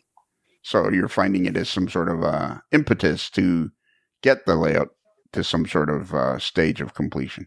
Yeah. So at some point I decided, should I work on scenery and try to dress it up a little bit, or should I work on actually, getting closer to completion of the bench work and track? And I decided to go the second route because I wanted the operations to expand. And so that's what I've been doing. And that's part of the reason I'm operating so much, is because I'm also trying to get my restaging methodology nailed down so that I can actually restage between these operating sessions that I've scheduled. Have you got your Helix installed? No, I'm not going to do that before August. That was one of the things I basically decided. I just opened too big a can of worms to double the size of the layout. So do you only operate on one, because it's a 2-level layout? Are you only operating on the bottom level? Right now, we to date we've only ever operated on the bottom. Basically, run it as a big switching layout right now. Okay. Because most of the bottom is a big industrial switching area around a city, and then the other part is a really big classification yard with the various pieces of the town that are associated with that. It's amazing you put that wall up in less than a month. What wall? Well, considering I also put so much flooring in, yeah. Well, putting a wall up isn't too hard, but yeah, all the rest of the stuff. The flooring, I'd had a lot of practice doing the flooring, so that wasn't too bad. Nobody knows what you're talking about, Kelly. What wall? Well, he used to. When you saw pictures of his layout, it was a big space with track on either side of the wall, and then all of a sudden he put this real beautiful floor down, and then all of a sudden the studs went up for a wall for track on both sides, right? Now there's bench work hanging off of it, and track backdrop, and as of tonight I've got the tortoises running on the first little section, and hopefully I can get out there and put some drops down and get some power to some track, and then that'll be ready for Saturday. By the way, I operated last Saturday. Last Saturday I had no track in this section, and my goal was to get this one industry online. Are you doing all this by yourself? Are you doing this all by yourself? I do have help, but sometimes it's easier to do it myself. You know what I mean? Sometimes I feel like I'm just. Sometimes no, it's not that I don't appreciate the help I get, but sometimes I spend all my time trying to come up with things for other people to do instead of just sitting, just working through and doing it myself. And there's some things I just like, clerical things and things I don't want other people have to mess with. So, I'm getting more help now than I've ever had, so that's pretty cool. Hopefully, I can build some momentum, and I keep thinking, somebody that'll be just like, oh, I love to do scenery and I'm really good at it. He'll show up and start just like kind of show him a picture and like, oh yeah, I can do that. Haven't quite got there yet, but we've got people that are enthusiastic. A couple people that are. And are people? That's good. How are people finding you? Just because people are coming by to operate, and then the word is spreading or something? I don't know. I thought that would help. I've had like 50 people over in the last, 50 unique people in the last few months. I kept thinking maybe some of these people might consider coming.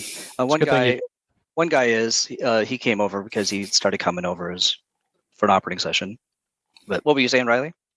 It's a good thing you don't have any boring people coming over. That's exactly that's what worst. That was going to be my next question. So, how do you determine who's unique and who's just basically boring? Yeah, boring.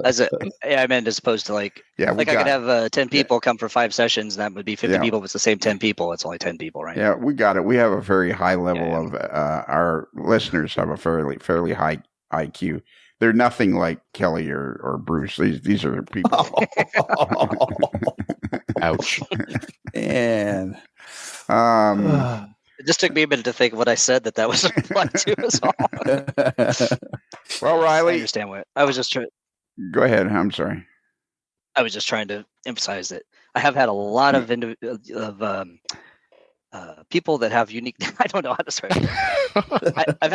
I've probably in the last few months had like 90 to 100 people come to operating sessions. Of those, I think 50 or more people. That's that are unique. It's 50 or more email addresses. How about this? It's like 50 different email addresses. I don't know how else to say it. What I did is I started getting a hold of these clubs, because one of the things because we're trying to. One of my like little side jobs is I'm helping with the OPSEC stuff, right? Because I've been involved with OPSEC forever, and so Speed's the lead man on the OPSEC, but I've been helping with that, right? So one of the things we're always trying to do, increase the number of operating layouts, and so I basically started inviting clubs to come operate, and we've got a couple clubs that are thinking more about operating, or at least some of their members are, some things. So that's pretty good. So we're hoping that we can get some of these clubs to start operating regularly.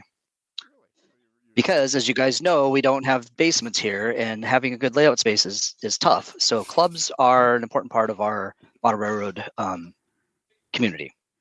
Oh, so there's no basements in Dallas? There's no. I wonder where the line, the north-south line for basements actually is. They Because definitely have basements in Oklahoma. okay. And they definitely have basements in the northern part of South Carolina. Yeah. So that's could be, we need to start like, the Mason-Dixon line. We need to start the no basement line.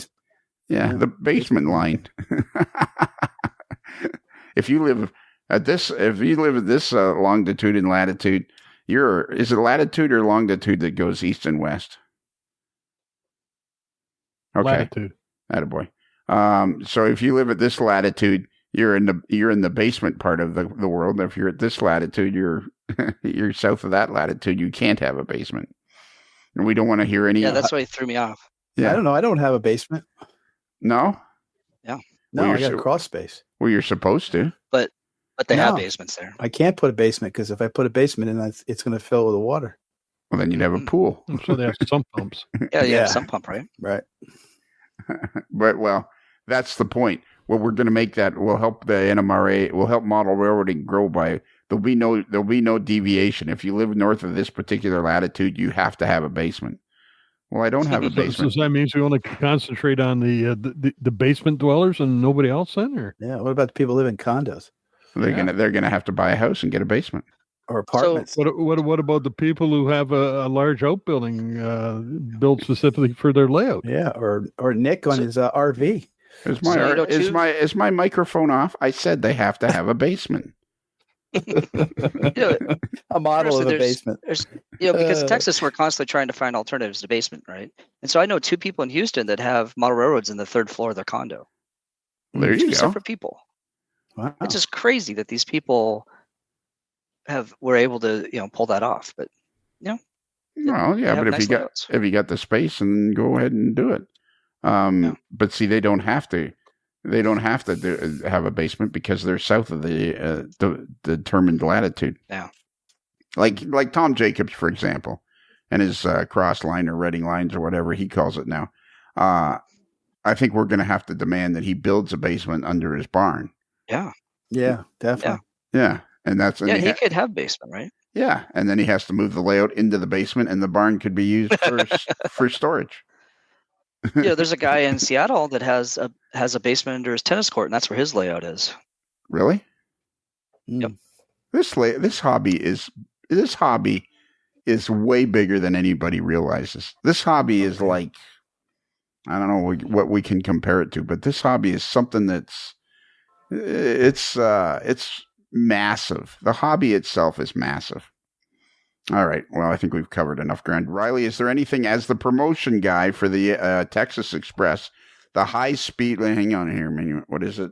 High speed, high rail. Supercharged.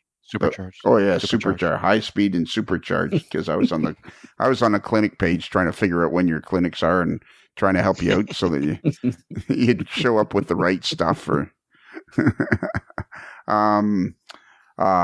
Yeah, whenever I used to sign up for clinics, they'd try to give me 8 o'clock in the morning, and I'd be like, nope. How about 10 a.m.? I'll tell you, one thing that's not going to be at 8 a.m. in the morning is the banquet. There you that's go. the kind of culminating piece of what's going on. It's Saturday evening, and we're going to have really nice food and drink available for everybody at a very reasonable price. I think it's $56 now for the banquet. And we've got a really great guest speaker, which is going to be Spencer Christian, who was the host of Tracks Ahead. If you guys remember that really great PBS show on all things railroading and model railroading. And he's going to come and speak about his experiences doing that and all things railroading. And he's a great speaker. He knows how to do it. I think he's still doing weather out in San Francisco, if I remember correctly. But he also used to do it on the Today Show. Yeah, Today Show. Yeah, That's right. Yeah. He was on the Today Show. So And- that's gonna be a nice way to wrap up the week. we tried getting Lionel to be our keynote speaker, but he was having to walk. So Yeah, we had to exactly. get Spencer Christian. I had to bow out. Yeah, And Spencer's been married to Diane Chambers since 1970. So there you go. Really? Yeah. Excellent. Yeah. All right. So that's something. Anything else you want to cover, Riley? Seeing as how you're the guy in charge of promotions. God, I think we've covered a lot. We haven't talked much about kind of the general interest things that we have going on. That's what we used to call non-rail, but it's not just non-rail. It's anybody can participate in that. DFW has world-class museums. There's a zoo. There's stuff in downtown Grapevine. We've also got some craft activities going on. So. Jerry's World. Jerry's World, tour of the big Cowboy Stadium. We got neat stuff like that going on. You got a tour of Cowboy Stadium? Yeah, the AT&T Cowboy Stadium. Well, that'll be cool. That would be, yes. General interest tours. And what did you say? You said something about let's see, downtown Fort Worth. Kimball and Modern Art Museums, Fort Worth Zoo. Mm-hmm. Who's in charge of all this? Holy mackerel, that's a big job too. You guys are like, man. Yes. Christina Gradke, I think, or it's Steve's daughter, Christina. Yeah.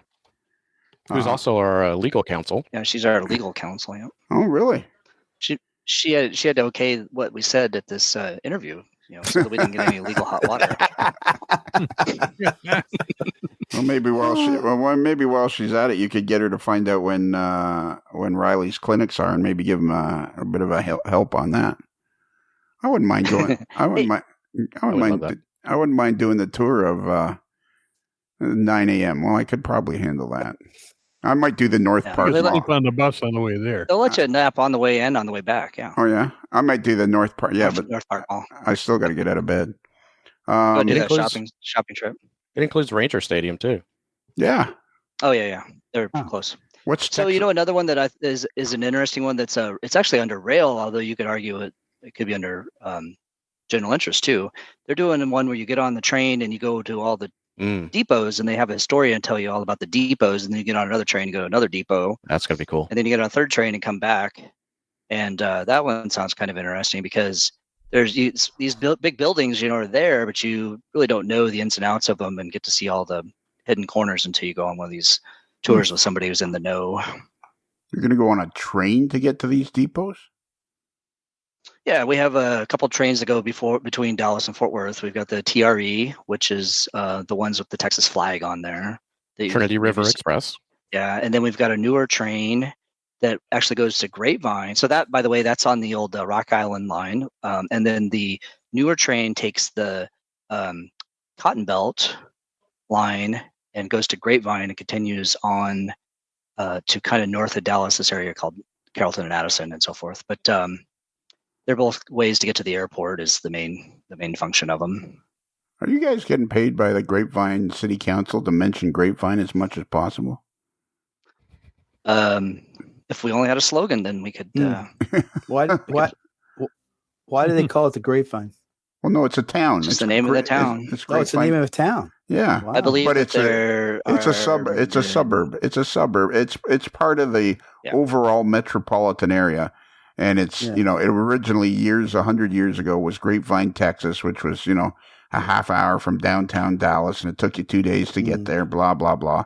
But as the metropolitan area grew, it kept it's an area. Grapevine, Texas, is a part of the metropolitan. I'm speaking here. Just hang on. Yeah. So anyway, No, you're hitting it. One thing I was going to add is that because you mentioned it is not a brand new town. It's not like Las No. Colinas or South Right. Lake, which is next door. So Grapevine. no, hang on. It's actually the hang on. Muscolinas is a brand new town. Mostly it's actually part of Irving, but Las Colinas was a kind of a town invented to have office buildings and stuff. And I think isn't Grapevine like one of the original, like if not the original municipality in Texas? Yeah, I don't know about that. It's probably an older one, but what's interesting about it is it has a downtown area. A lot of our towns in Texas, they don't have like this area you go to and say, "Oh, I'm downtown. Look, here's a main street. Here's the businesses and so forth." Grapevine has that, and because of that, and because they have this tourist road, which we haven't even mentioned that there's a tourist road that leaves Grapevine, goes to Fort Worth Stockyards and back. It's one of the tours. It's really grown, and it doesn't hurt that they built in 1970. They built a huge airport right next to it, right? And I'm sure that kind of helped. Yep. But one of the neat things about that area, though, is that if you guys like Bonnie and Clyde famously killed a police officer right there on 114 when it was just like a little 2-lane road right outside of Grapevine in what is now part of South Lake, but then it was just the middle of nowhere in Tarrant County. So yeah, on April 1st, Bonnie and Clyde. On April 1st, 1934, Bonnie and Clyde killed two police officers, E.B. Wheeler and H.D. Murphy, during an altercation near Grapevine. A historical marker remains at the intersection of Dove Road and State Highway 114. So seeing as how you guys are so up on Grapevine, Texas, and they're obviously the city council somehow employed you. Who's the mayor? So of course, who's the mayor of Grapevine? I have no idea. Yeah. I don't even know who the mayor of Denton is. What's the total? Argyle. What's the total square mileage of Grapevine, Texas? 1177. 3577 square miles. Oh. So another interesting thing, of course, that people. There's nothing interesting about Grapevine. You've Dallas. Let's talk about Dallas for a second. Some people like to come to Dallas because, of course, that's where JFK was shot, which happens to be, when the people talk about the triple overpass, all that, that's a railroad bridge, and you could take one of these trains right across the triple overpass, look down right on Dealey Plaza, get off the passenger station, which is right next to Dealey Plaza, and visit the 6th Floor Museum or the Conspiracy Museum or any of these things. And yep. So how much are they paying you for this? So, there's City of Dallas. Yeah, there's 3.63 square miles of water in Grapevine, Texas. Let's see, the population into 2019 was 55,281. Density is 1,719 people per square mile. We got six area codes. Holy Yeah. There's in the metropolitan area, not in Grapevine. No, it says Grapevine. It says in Grapevine there's 6 area codes. So why don't you know any of this? There's 3 zip codes. What do you guys? They don't live there. It must be people with cell phones. Why do There's they no way talk? there's 6 area codes in one town. Why don't you guys know any of That this? doesn't make any sense. They don't live there. Well, who cares?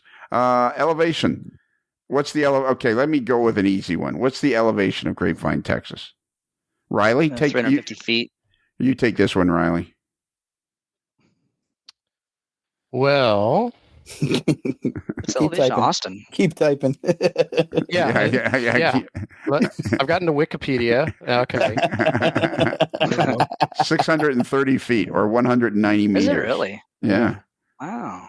Yeah. I wonder where they measure that at, because it's nowhere near 600 feet where I live. Okay, well, it must be You don't down. live in Grapevine. Yeah, you don't live in But Grapevine. Grapevine's at the lake, and all the water from here rolls to Grapevine, so I can't imagine it's uphill too far. Well, I can't imagine they're putting false information on here. Yeah. But you live in Argyle, Texas, which of course is home to. Yeah. The Fighting Sox. It might be a little higher than I'm thinking. Have you ever floated that idea of the Fighting Sox to the Argyle Town Council? They can't even build a grocery store here. They're not going to change school mascot. There's a big board election coming up Saturday, though, so maybe we can start campaigning now. All right. Wow, here we go. Here we go. The average, what is the hottest month in Grapevine, Texas? I told you it's September. It only gets hot in September. August, 96.5. What? Oh, Ooh. I love it when it's only 96.5. Oh, wait, did I say that? And that's like puffy big coat weather, isn't it? It must be the average between. It must be the average between night and day. Yeah, and then that's 35.8 Celsius. That's hot weather. It sounds cold in Celsius, doesn't it? Yeah.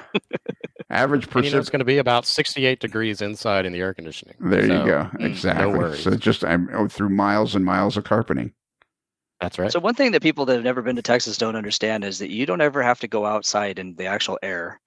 Everything you do is inside. You know, you go in, you take your car into a garage, you get out of your car, you go into a place, you get back in your car. Very, very Hey, similar. Ryan? Everywhere has air conditioning. Yes. Everywhere Rhino? has air Yes, conditioning. Kelly. Guess who the mayor of Grapevine is? It's William D. Tate. Yeah, since 1988. Holy Yeah. smokes! Oh, no wonder. No Well, that wonder. can't it's be such a right. problem. Yeah. That's the That's name what of it one of the highways. I don't think he's the. Still It says the mayor. he says he's the mayor since 1988. But Bruno Rumbelow is the city manager. Yeah. Oh, good old Bruno. Yeah, all right. The average low temperature in August is 72.5, which I'm guessing is around 2 or 3 a.m. in the morning. So when you guys decided to have it, did you pick, like, what's the hottest month of the year? Average precipitation, though, is 1.83 inches or 46 millimeters. All right, we're done. And none of it is going to That's- be wow. snow. That's So the just the sweat coming off of your forehead. That's all. So the Gaylord is on the lake then, right? Yeah, it's right there on the Which lake. is Grapevine Lake. Did you guys see Yeah. the picture I took and posted? I was on Yeah, we my saw mountain it. bike I'm on the just- other side of the lake, and I took a picture of the Gaylord. Yeah. Kelly, you have to pardon Kelly. He's just waking up now. Yeah, I'm waking up. Okay. It's the end of the show. Kelly, can you give out our email address? Yes, I can give out the email address. Our email address, if you want to get in touch with us, both for good and bad things, is at modeler'slife@gmail.com. That's modeler with one L, like Riley, not two L's like Dallas. Wow. Nice touch. Ooh, Nice. Nice. wow. Yeah. Like Wow. a sound effect when he like hits one out of the park. It's gone. Deep center field. Another Lincoln Homer. And this podcast, as with all our podcasts, well, really pretty much everything in the AML Nation, is sponsored by Rapido Trains. Your fast track to model railroading fun. If it's N, if it's HO, the fast track is Rapido. And if you didn't catch that email address, if you go to our website, amodelerslife.com, and scroll down a little bit and click on the picture of Bruce the Moderately Agitated Mailboy, generally, for most people, it'll automatically come up, and all you got to do is fill in your subject line and your text, and boom, you can send us an email. And Kelly, you said that they could send us email about stuff that's right or stuff that's wrong. What's wrong with our podcast? Why would you say that? Nothing's wrong. I meant constructive criticism. Oh, okay. Yeah. Do you have any constructive criticism, Riley? Are you sitting down, Lionel?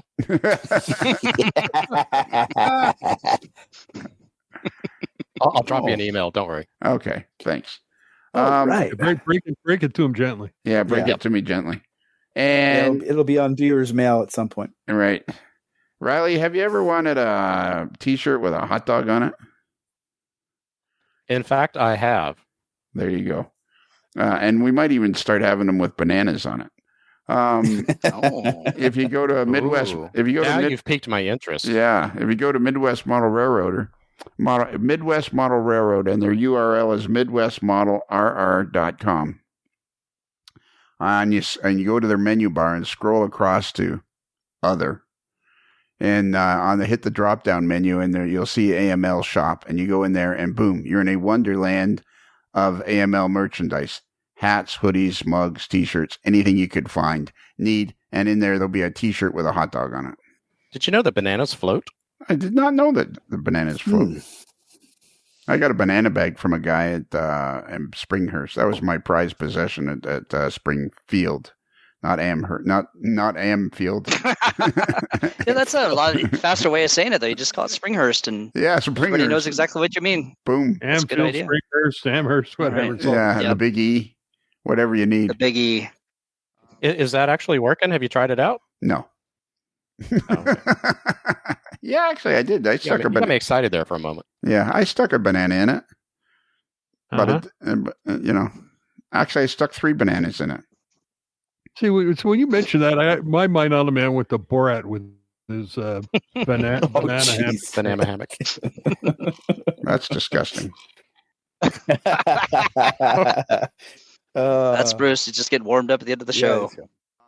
I think for this particular show, we should apologize to Jason Schron and all the folks at Rapido Trains. Your fast track to model roading fun. Rapido Trains, your fast track to model railroading fun. Because every time I say Rapido Train, somebody starts talking. I actually bought a Rapido Saturday. Or no, Oh, did you? Monday. What'd you What'd buy? get? Well, it's not a train though. It's one of their little vans. They're trailers with a refrigerator on it. It's The fruit hop vans. Oh. really Yeah. nice. Oh my gosh, it's nice. And of course, Rapido Trains did all those cars for the Historical Society for you, didn't they? Yeah. Well, not exactly for us, but Well, for everybody. yeah. We bought a bunch of them and sold them. Yes, that's what I mean. Yes. Yep. Yeah, beautiful cars. Yes, everything I've ever owned from Rapido, I've absolutely fallen in love with. Mm. Are you going to get one of their 44 tonners? Oh, I heck don't yeah. have. Yeah. Riley's gonna. Yes, Can I'm you going to buy all of them. Maybe they'll. Maybe you could work out a deal that they'll install the sound and the battery in the 44 tonner at the factory, and then you won't have to do that. That would be nice. Wouldn't that be cool? Yeah, Riley They look said- fantastic. Riley says he's going to buy all of them. I believe him too. He's bringing his own container load over. Yeah. I'm going to corner the there's- market. There's a stop that everybody on the AML needs to do. Is that they need to go to David Hyde's Katy layout, which I've only just been to once here a few weeks ago, and it's absolutely a stunning model railroad. And I believe he owns every Katy GP38 that was ever made by Athearn Genesis, Yeah. and he has them all Wow. stacked up on a wall. I believe it may be supporting his house. This wall of GP38s. It's impressive, Yeah. but yeah. But oh yeah, layout is absolutely gorgeous. Yeah, he's open for an operating session too. I thought I saw. Yeah. Yeah. Speed and I went over there for his very first operating session. And Right. he's all apologetic and stuff, and his layout ran better than 90% of the operating model railroads in the Dallas-Fort Worth area. Beautiful. And his operating scheme was very well thought through, and there's absolutely no reason that he couldn't just start operating that day. Yeah, well, David is a perfectionist. He has to be. That's his life's work, is being a perfectionist. Nice work. Exactly. Does he play concert music while you're operating? Well, which is completely opposite to this podcast. Perfectionist. No, we're only marginally adequate. We know that. We state that right up front. We're marginally adequate. Yeah, there Transparent. you go. All right, that's it. We're done. I think we got it all covered. Oh, yeah. And if you enjoy this podcast on the free channel, which is sponsored by Rapido Trains. Nothing. He's on mute. Oh, sorry. Your fast track to model railroading fun. Forget it. I actually hit something. We did such a good job of not Yeah. talking over Bruce I know, too. and I actually hit something on my keyboard that muted me, and I'm saying it, and then Kelly's going, "Yeah, I'm in." Oh yeah, I am. Like, Hey, We know Riley. how to get silence on the podcast. We just give Bruce a cue to do something. Yeah. Hey, Riley. In 10 years, when the podcast is like halfway good, maybe I'll hire you to do promotion. But I think we're still about 10 years out on anything that we could promote. That we don't really have anything of quality to promote yet. I'm thinking bananas, but we can talk in the monthly meeting. So, anyways, if you enjoyed this podcast on the free channel, which is every Monday, every Tuesday, if you'd like twice as much podcasting every week, if you also go to our website, amodeler'slife.com, and click on the Patreon link, boom, you can, for just a few cents a day, can have twice as much podcasting every week, because then you'll belong to our Patreon channel. And we have over there, I kind of feel like that's kind of like, our homey family, like, where we're just more home, like we're sitting on the front porch, sipping on our mint tulips and, strumming on a guitar, and crickets are in the background, and it's just us. It's family over there on Patreon. It's much more relaxed. And on Wednesdays they're on the Zoomy call. There's probably a bunch of guys over there right now chatting Yeah. away. Yeah, exactly. Because this is on Tuesday. Why would they be chatting away on a Tuesday if it's over there if it's on Wednesdays? Man, I don't They're get early. that. They're This is keeners. Monday. They're This is keeners, Monday. This is Monday, May the Oh, 20th. geez. That's right. Yeah, it's This Monday. is Monday, May the 29th There you go. at 2 p.m. in the afternoon for somebody. All right, that's it. Riley, you seem to be the most organized here. Well, My illusion has been successful. you know what it is. You're a promotion guy, so this is right up your alley. This is what you do. Your promotion. So at the critical time, you have to say happy rails to you. Now the key is there's no singing, there's no dancing, there's no interpretation. Just an enthusiastic happy rails to you. Can you do that, Riley? Could you do that for me? You know what? I'll do my best for you, Lionel. You know what? If you do that for me, I will find out when your clinics are and what they're about. I would appreciate that. All right. Give me a call. Drop me a line. Well, Give a Riley. jingle on the blower. Yeah, there you go. Well, Chris and Riley, as we close the barn doors on another episode of A Modeler's Life and the sun slowly sets over the back 40, I guess there's nothing else left to do except for you to say... Happy rails to you.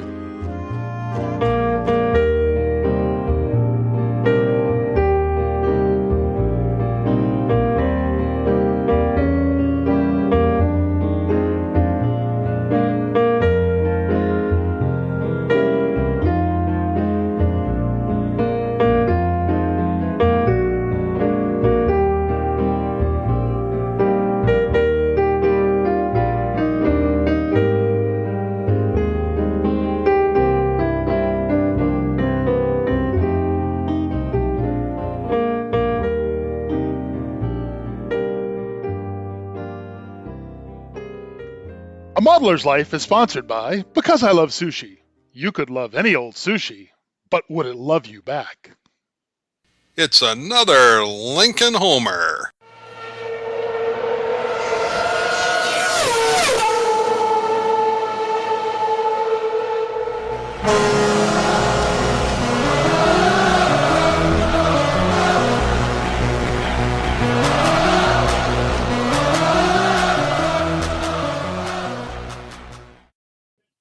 Oh, I thought you were going to do it enthusiastically. Oh, well, that'll do. Oh, was that not enthusiastic? It was promotional. It was promotional. Oh, is that what that was? Okay. It's very Yeah. business. I thought it was very businesslike. You know what it was? It was well enunciated. It was excellent. It was excellent, Riley. Articulated. Yeah, it was very articulate. That Riley, that happy rails to you was very articulate.